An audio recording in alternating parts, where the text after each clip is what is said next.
Yo, yo, yo, yo, yo, yo, yo, yo, yo.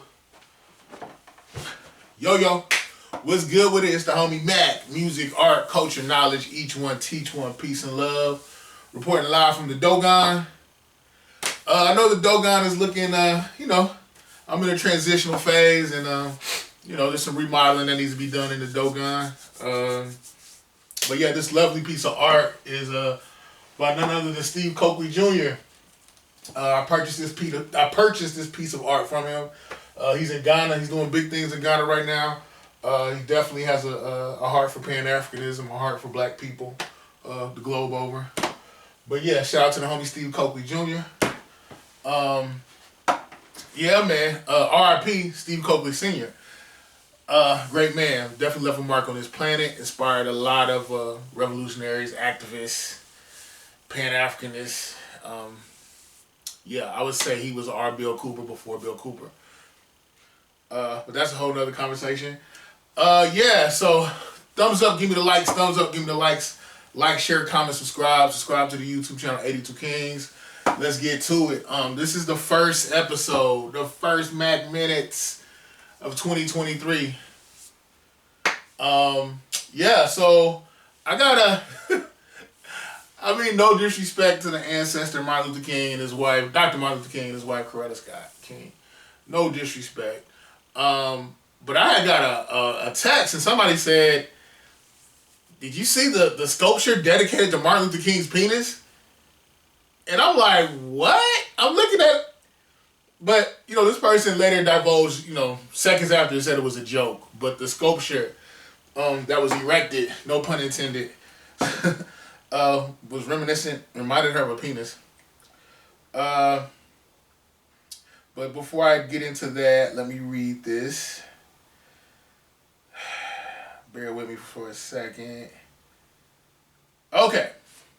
On Friday, January 13th, the Boston Common, which is the nation's oldest public park, unveiled its first permanent memorial in 60 years, titled The Embrace.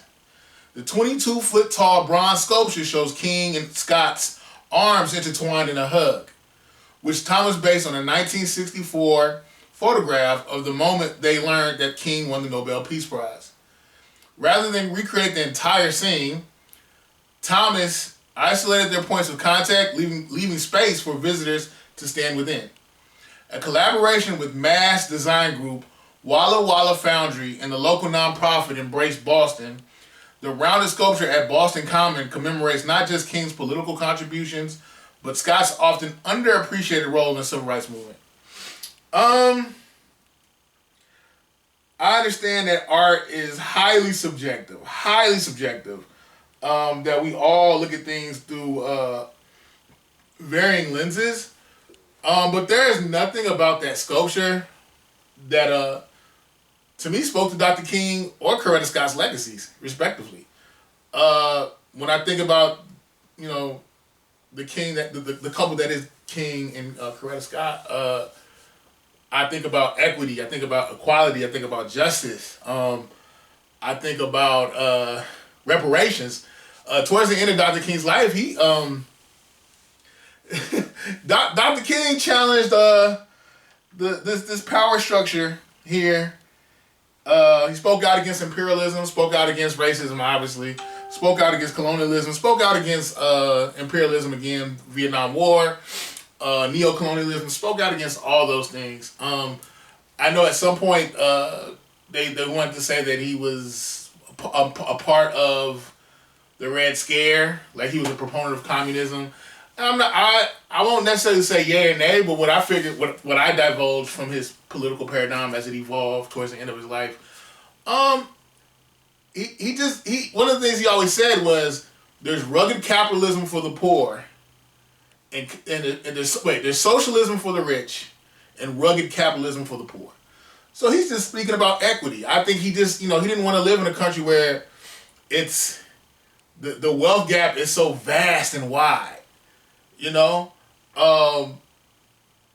one of the things that he did say, it's interesting because he noted the economic disparity, but at the same time, he also recognized the fact that black people, we needed to become more economically independent. Once we, I mean, one of the things he said was, "I fear I've integrated my people into a burning house, a burning building." I think he said building, a burning. I fear I have integrated my people into a burning house, rather house. Or was it building? I don't know. You can fact check me, but I think he realized he came to. I believe Dr. King in his evolution, he realized, like, look, man, this country owes us a debt. Us, meaning ADOS, American descendants of slavery. We're owed a debt. We're owed reparations. He started to push for reparations. Reparations means to repair restorative justice economically, politically, socially. He started to push for that. I know one of the things he said was, I spent so much time trying to make it so that a black man could eat next to a white man in a hamburger stand. I didn't think about the black man owning the hamburger stand. So I think he really started to see the need for us to be economically independent as black people. What else? I think that when he started the Poor People's Campaign, I know he did want to have alliances amongst black people from different countries. He wanted to have alliances with black people,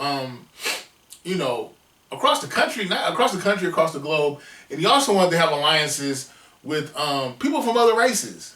I respect the fact that he saw the need for us to be united as the human species. But I think he also started to acknowledge the fact, like, wait a minute, I'm pushing this unity stuff, but a lot of people who don't look like me are not buying into it, and they still look at us as subhuman. I think he also spoke out against just the classism amongst black people. But anyway, I'm going off on a tangent. Back to the statue. I just don't think there's anything about this sculpture. I think it's, as far as the quality, I think it's good quality. I mean, they spent over $10 million. That's another problem I have. They spent $10 million trying to solidify Dr. King's legacy, or I guess propagate it even more, or pontificate it.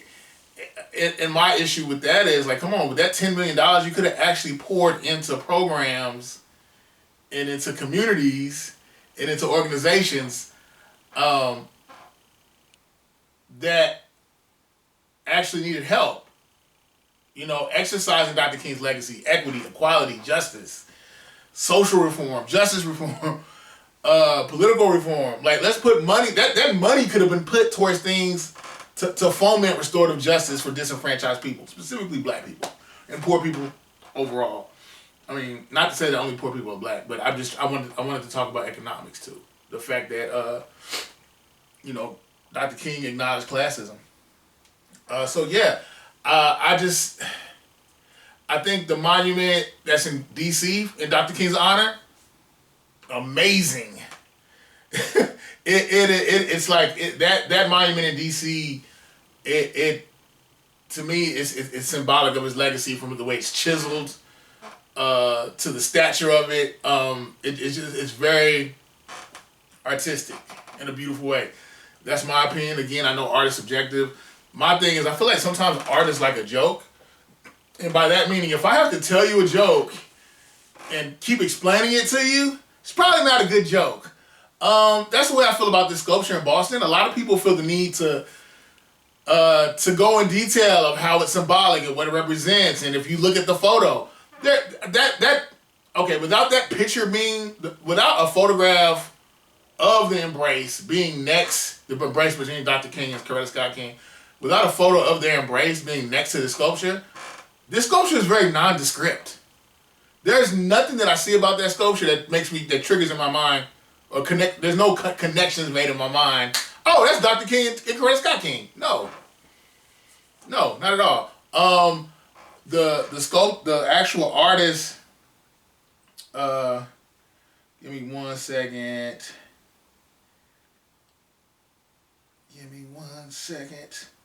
I thought I had this information.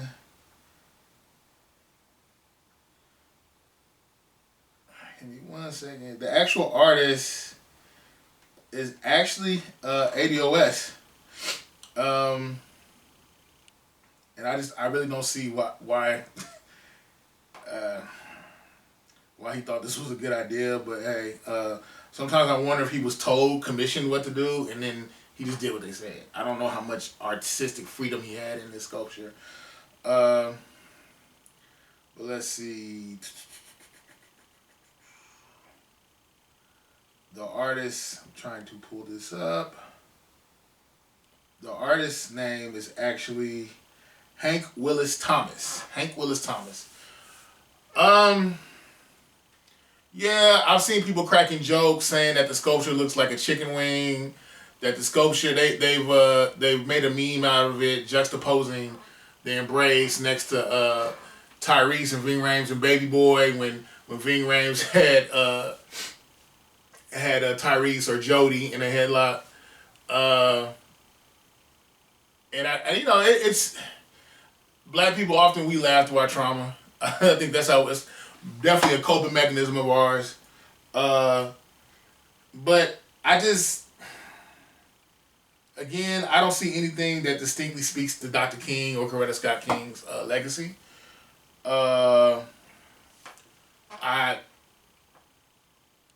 Again, art is subjective. Maybe 20, not even 20, maybe somewhere down the line, maybe sooner than later, our thoughts towards it will shift and we'll see the artistic genius in it. But as of today, January 18, 2023, I don't see it. I don't see it. But art. What did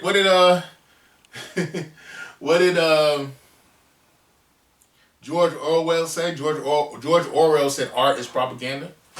But I guess my thing is this is propaganda to what means. I don't see anything about this that specifically speaks to Dr. King and Coretta Scott King's legacy. I don't see it. People have given me some really fantastic, really descriptive, articulate, connections saying why it does, but I disagree. I vehemently disagree. But yeah, I do like the fact that at least this does. I mean, they said the worst thing you can do to an artist is ignore them. So I would say, Hank Willis Thomas, Mr. Thomas, you definitely struck a nerve. You got people's attention with this. And like I said, the worst thing you can do to an artist is ignore them, and this has sparked conversation. So I would say in that way, this sculpture is a success. Oh,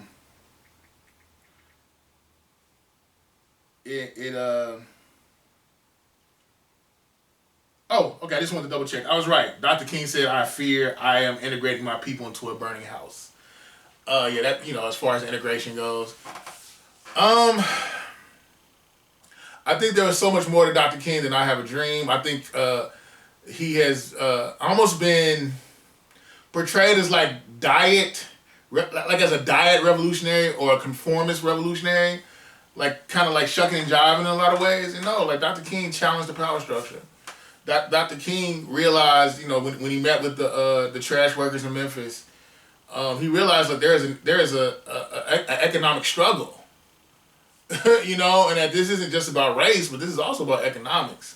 And he also acknowledged the fact that America has globally been a tyrant. How we've set up shops in different countries and pretty much created puppet governments that function at our behest. There's a lot of things that America's done some good, but there's a lot of wrongs that need to be righted. But yeah, this is the homie Mac.